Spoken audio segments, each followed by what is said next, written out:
Hello, my wonderful listeners, and welcome back to another episode of the Languages Pedagogy Podcast. I'm so thrilled you're joining me for today's conversation because, oh boy, this is a topic that gets to the core of language learning. We're diving deep into the age-old debate, the seesaw, the tug of war in language classrooms and learner minds everywhere. Fluency versus accuracy. Which one matters more? Can you have both? And how do we, as learners, teachers, and language lovers, strike the right balance? This is not just a theoretical discussion. This is real. It's practical and it affects every learner. From the shy child struggling with verb conjugation to the adult confidently chatting away in a foreign tongue, but constantly second-guessing grammar. Today we're going to break it down, pull it apart, and reconstruct a more holistic way of thinking about fluency and accuracy.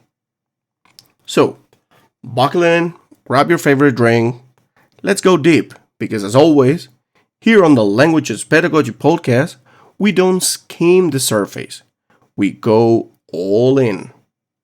Let's get started. Woo! Let's go!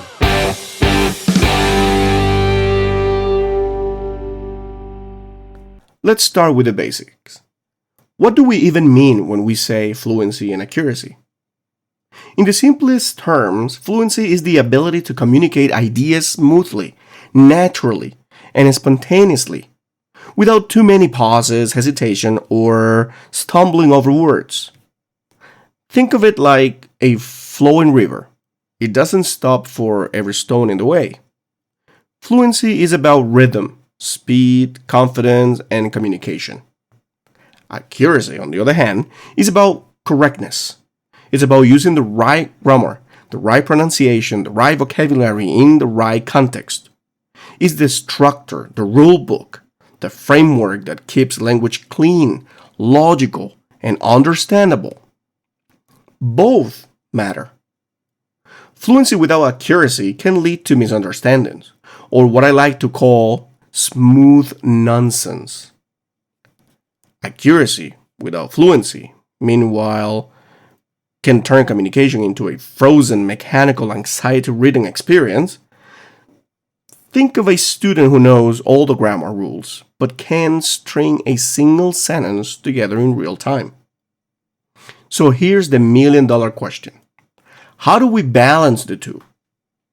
Let's take this journey through a few lenses: cognitive science, classroom strategies, personal experiences, and stories from real learners. The cognitive perspective: how our brains process language. To understand fluency and accuracy, we have to peek inside the brain, alright?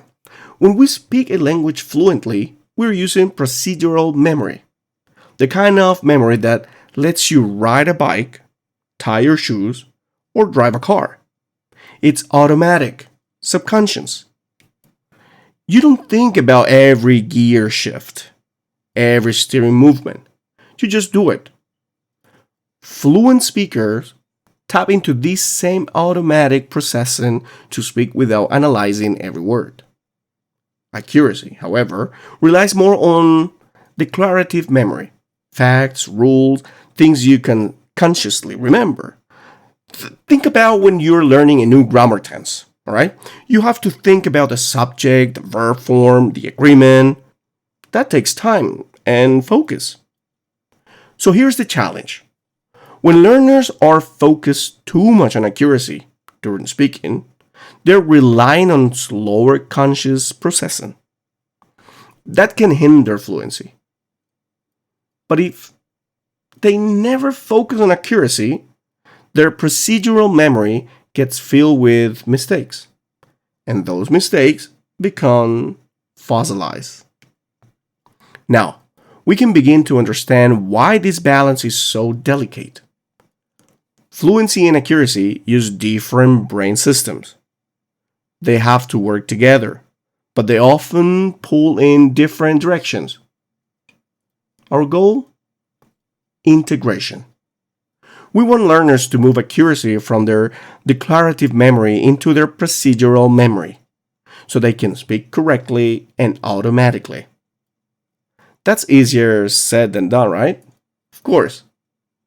But we've got tools. The classroom dilemma. What are we really prioritizing? Now, let's talk about classrooms. If you've ever taught or studied a language in a traditional classroom setting, you know how this goes, right? Often the focus is overwhelmingly on accuracy. Textbooks, drills, fill in the blanks, grammar text, or grammar test. The message is clear. Don't make mistakes. This accuracy obsession comes from good intentions. After all, we want learners to speak well, but it can have unintended consequences. Learners become afraid to speak because they're terrified of saying something wrong. It leads to what Stephen Krashen calls the affective filter. Going up. Learners become anxious and learning shuts down. Now, on the flip side, you have immersion. This spaced method that emphasizes fluency, communicative approaches, storytelling, language immersion. These learners may speak freely with confidence, but they often carry consistent grammar errors, fossilized mistakes that can be hard to fix later. So again, how do we strike that balance? Strategies for striking the right balance. Here are some practical methods backed by research and real-world experience that can help us integrate fluency and accuracy in meaningful, sustainable ways. 1.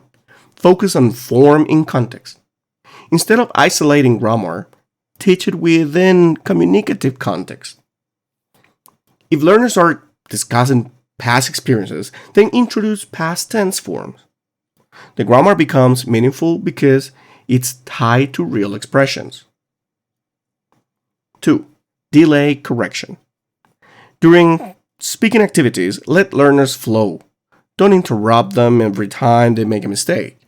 Instead, take notes and give feedback after the conversation. This preserves fluency while addressing accuracy. 3. Shadowing and recasting. Shadowing, repeating native audio in real time, improves fluency, rhythm, and pronunciation. Recasting, gently reformulating incorrect sentences, models accuracy without overt correction. 4. Fluency Fridays, Accuracy Mondays. Some teachers schedule fluency-focused days, storytelling, debates, conversations, and follow up with accuracy-focused lessons that target the language learners use incorrectly. 5. Self-recording and reflection. Encourage learners to record themselves speaking. This helps them hear their own mistakes and improve fluency through repetition. 6. Error logging journals. Let learners keep a personal notebook of recurring errors with corrections and examples. It's not punishment. It's actually awareness. 7. Encourage risk-taking. Celebrate communication attempt, not just correctness. The more learners try, the more they practice, the better both fluency and accuracy become over time.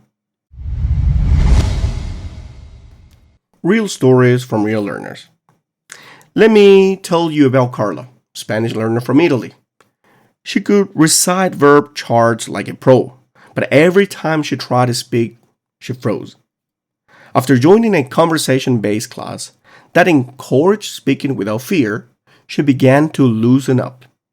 She made mistakes, sure, but she finally spoke. Over time, with gentle correction and feedback, her accuracy improved.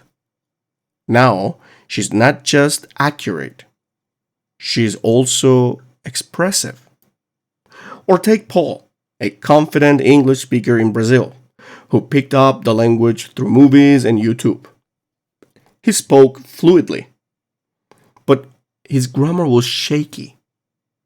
By incorporating focused writing exercises and grammar check-ins, he began refining his accuracy without losing his flow. These stories tell us one thing: balance isn't about perfection, it's about progress. Fluency versus accuracy in different contexts. Let's go even deeper. The balance between fluency and accuracy depends on the context. Young learners, on the one hand, prioritize fluency. Let them play, sing, interact, and absorb language like sponges. Accuracy will come with time. Academic writing. Accuracy is key. Grammar structure itself, vocabulary choice, they all matter deeply here. Casual conversation. Fluency is the priority. People want to connect, not grade your grammar. Exams like TOEFL or IELTS.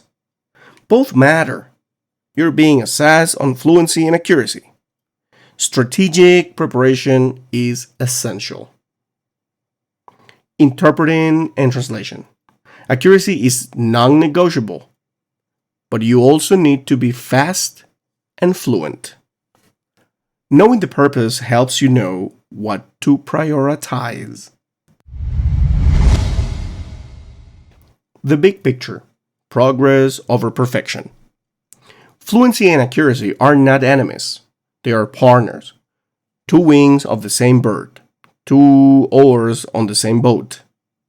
It's a dynamic process. Some weeks you'll feel more fluent and confident, even if your grammar is a bit off. Other times you'll drill grammar and tighten up your structures, even if it slows your speech. That's okay. Language learning is not a straight line, it's a spiral. You circle back again and again, deeper each time. That's the rhythm of mastery.